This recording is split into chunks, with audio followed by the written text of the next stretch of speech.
Order! Order! Order in the courts! Sir, I'm innocent.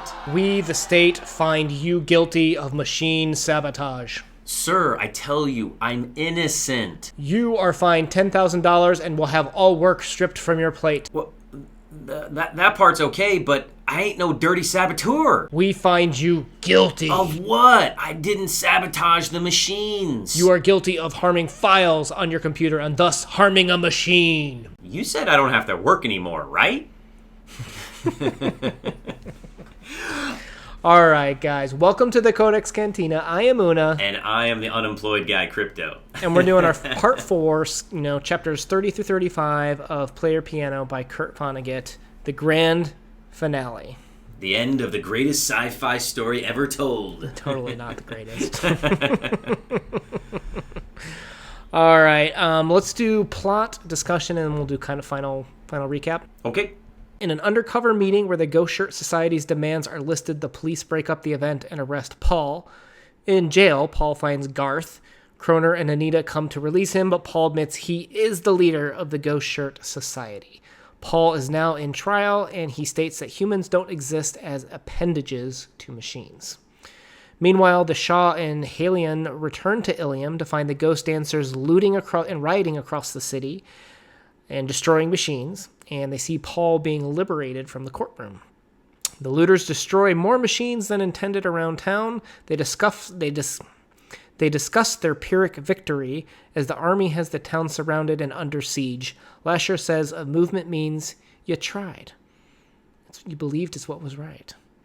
And then as many months pass, the rioters try to live a simple life with no machines, but many tinker and just recreate machines anyways. There is too much value in their need to work and represent progress. 6 months later, the Ghost Shirt leaders turn themselves into the blockade around Ilium. End of book. End of book. This is Vonnegut's overture, right? I think we've said it before, but this has so many themes just thrown into it that he just explores more in other works, in terms of the war and Slaughterhouse-5, in terms of greed, in terms of God Bless You, Mr. Rosewater. You've got Are You Pretending Who You Should Be in Mother Night. You've got art in another book. That this just seems so crowded that the best way to describe this book to someone is it's an overture where it's good and you get a lot of samples of the pieces, but the actual songs and other movements later on, like those other books, do it better and in more detail. Yeah, so the end of this book, you could take one of those little confetti poppers and pull it, and all the little pieces of confetti that come out are the end. Are the number of ideas represented at the end of this book. It's crazy. It's crazy how much he crammed in here. It was, you've probably felt the way an overture would feel, right? Like, you're like, okay, that was good. I can't wait to hear the actual song, you're right? Yeah. So I think this puts to rest anyone that thought that this was going to be the Skynet problem, that it clearly is not the Skynet problem. It almost painted mankind as a machine itself here, right? Where we have this they painted machines as like they do this, like each one, like Checker Charlie, he plays checkers, right? You had the street light warner that would warn people about crossing the street safety rules and such.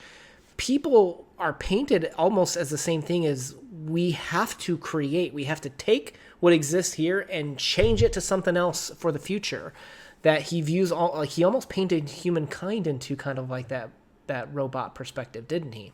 Yeah, I feel like he really tried to express how predictable we are. That if a computer is zeros and ones, you could take our DNA and unravel it, and it would be probably zeros and ones. And that we are going to go back to what we know and just do the same thing over and over, which is exactly what a machine is going to do. It's going to do the same thing over and over and over with no thought. And at the end, when they're putting the Orange Crush machine out, and it's not known as Orange Crush, but they're putting the soda machine back together to get Orange Crush, or they start putting back together the different things. It just, we fall back into what we know, what is comfortable, despite whether it being good or bad for us.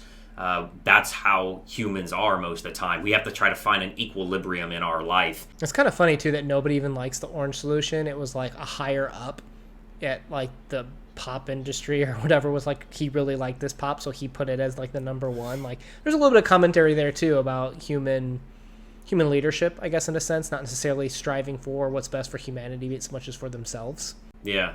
I mean, look at what look what Lasher did too. He knew this wasn't going to survive. He didn't do this because it was the best for the people. He did it because he wanted. It was kind of like a self-serving thing, but he's like, "Hey, I needed for the record." Yeah, for the record, we needed to do this, right? Yeah, I felt like he was definitely a narcissist that was like, "I'm doing this to get in the history books. I want to go down in history as the first guy that tried to make a difference in this post-World War III machine computer-dominated society," and then he inspired somebody else that actually goes through with it and makes a real change in the world. I feel like, yeah, he was just trying to be someone's muse. But there was a lot of themes in the end of this book.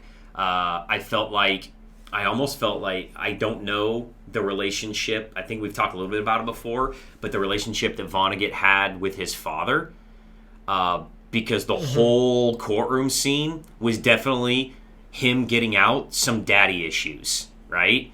I really felt like that was personal there of, about living in your father's shadow. Yeah, or his dad didn't want him to be a writer, and he's like, F you, Dad, I'm going to be a writer. And he was like, no son of mine's going to be a writer, And, if I remember correctly, either his dad or his granddad was an architect, which is like the opposite of writing, right? Like drawing out plans as opposed to creating art. And I know he created even some famous art buildings or some famous buildings around Indianapolis here that are still standing. So that would be interesting. I think he had a relatively calm and peaceful childhood, but at the same time, I feel like he also paints love so negatively that he himself maybe had a hard time with love. And I've always attributed that to maybe his wife stance, that I think it would be interesting to know more about his relationship with his parents, which I don't know much about. And was love more of a universal challenge for Kurt Vonnegut with parents too? Because I know he was very close with his siblings. Like even one of the later books that he has, Slapstick, is written about how close he was like with his sister. And he talks about wanting to connect with humanity. Is he having a hard time connecting with his parents? Yeah, is he having a hard time connecting with his mom and dad? Like maybe his dad was that stereotype 19, if his dad was in World War II, comes back with PTSD and, he never hugs him, never tells him he loves him. His mom is always kind of the shield between him and his father. I would be really interested to know because I felt like a lot of him and his personal relationship with his father or his parents, and maybe just how he felt connected to people in general came out in that courtroom scene.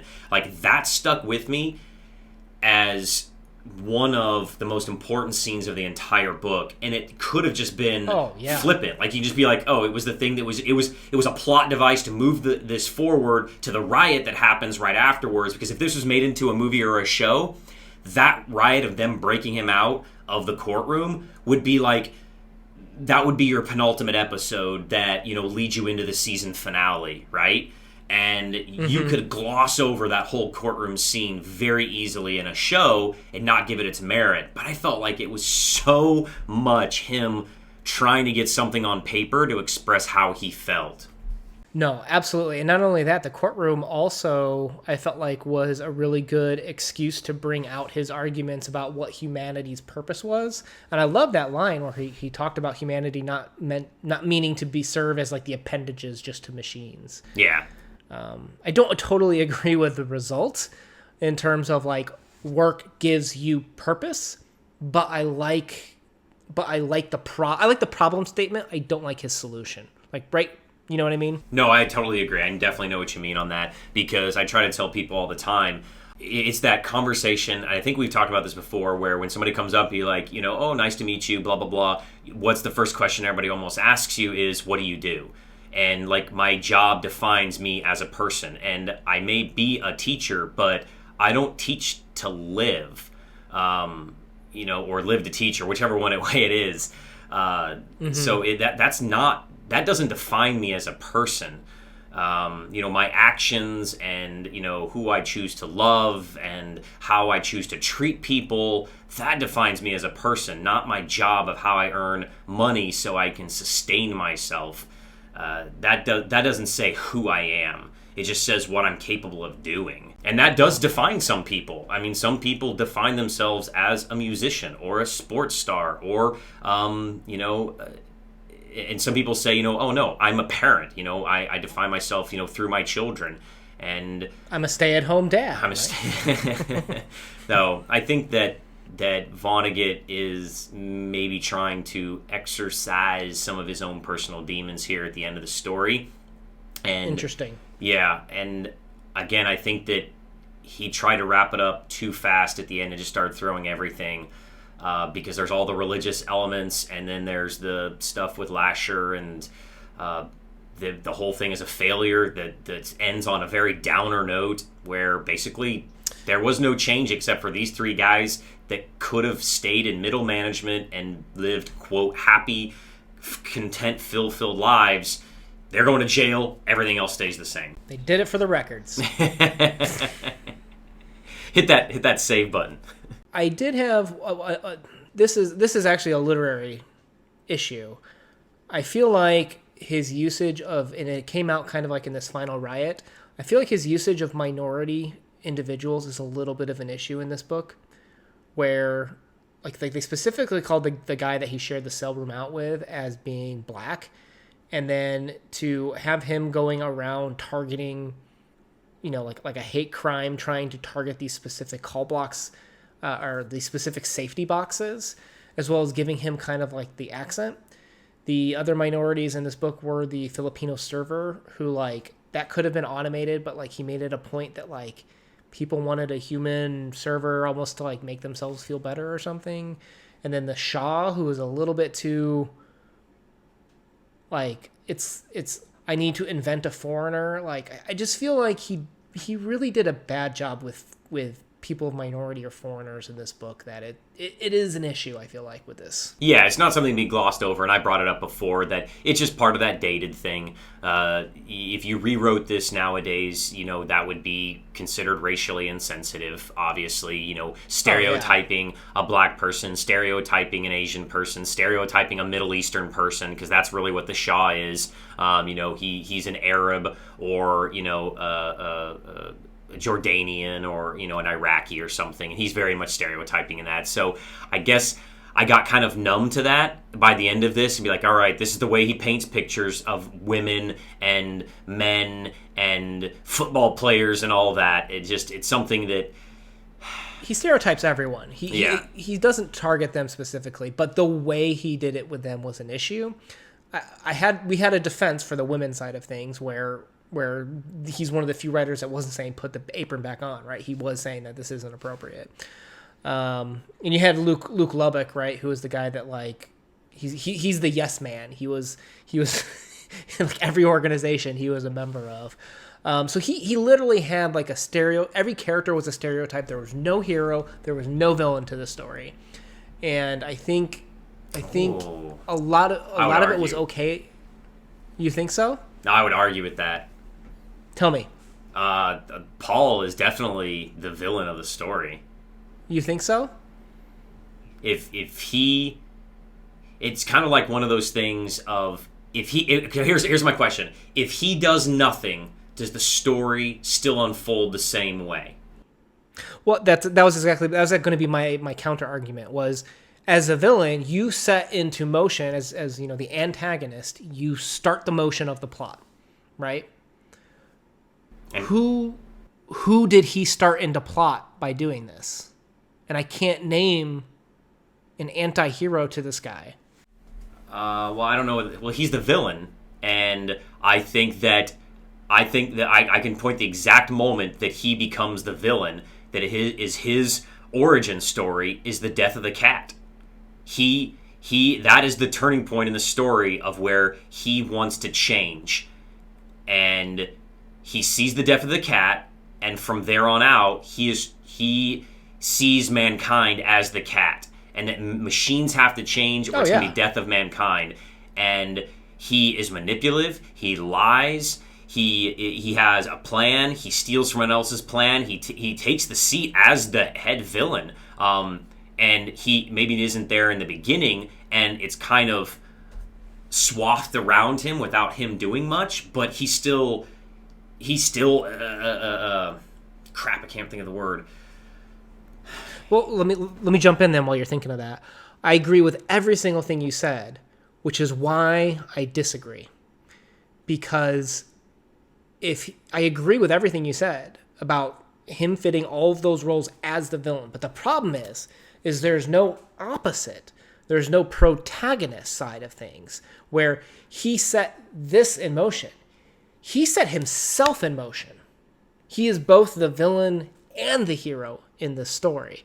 I agree, he fills all the roles of the villain, but he also fills all those roles as the hero too. So, to me, there is no hero, there is no villain to the story, but at certain times he's the hero. At certain times he's the villain. Is that not a fair statement? Yeah, I guess it's I hate to reference something else, but this is Batman. I mean, you wait so long and you see yourself become the villain. I don't know. I'm trying to think. Is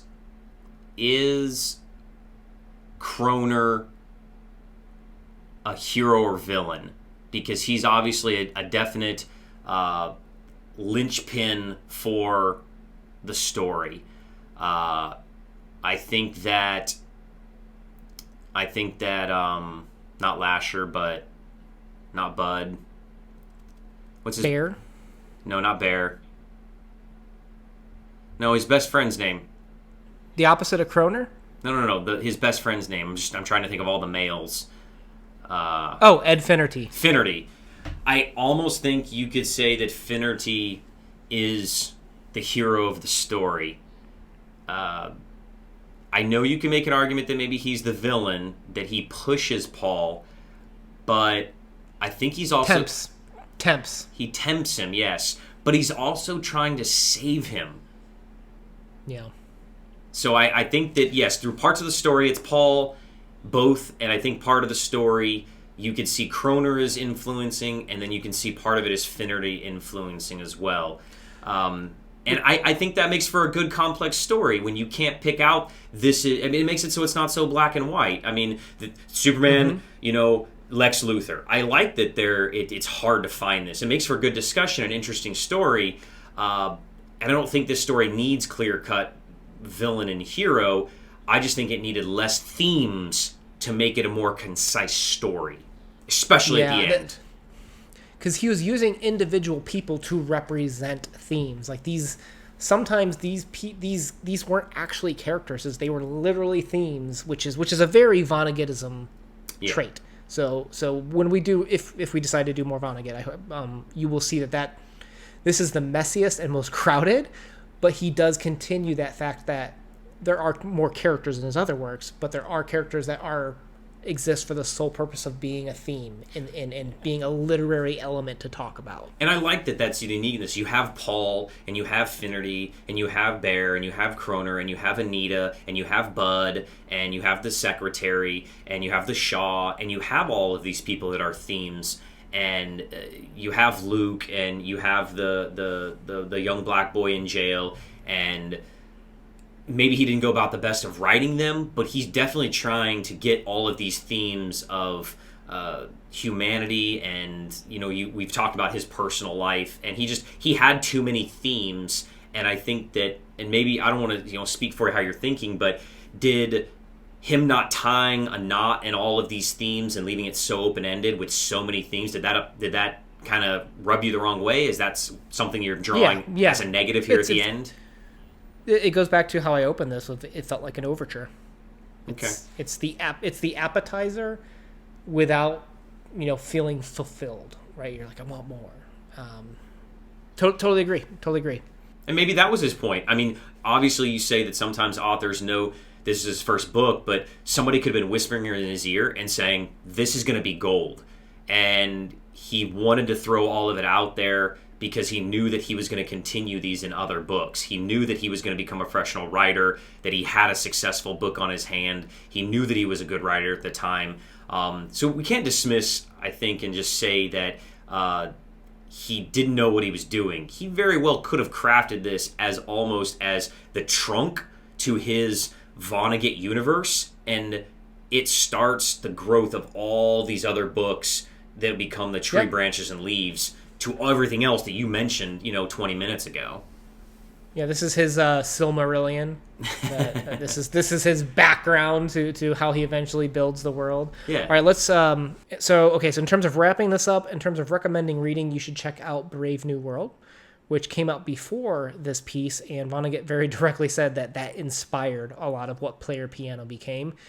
And I'm going to go outside of books, and I'm going to recommend the movie WALL-E, actually, where it has a lot of the similar themes in terms of automation of what is the purpose of human and mankind after that. I think it actually explores a lot of that in that movie as well. So, and it's a cute movie. Crypto. It is. All right, Crypto, our final ratings. You go first. I want to hear what you have to say. 7 out of 10. I think that's what I was going to give it. 7 out of 10. Okay. I think it's important, influential, but I think that it is messy, and it is hard to make arguments for some of the interesting literary choices that Vonnegut made. And being a very dated book, it's going to be harder for younger readers of different generations to get through this, and to understand some of the things like everybody smoking and tapes and everything having bulbs and all that. It's very dated. That's going to be hard for some people. So, fully agree.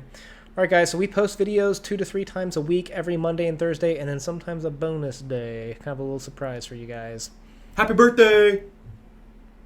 Happy birthday? Yeah, you get a bonus. I don't know, on your birthday. It's got to be somebody's birthday out there. It's always someone's birthday out there. All right, guys, thanks for checking us out. Please consider subscribing. Smash the like button!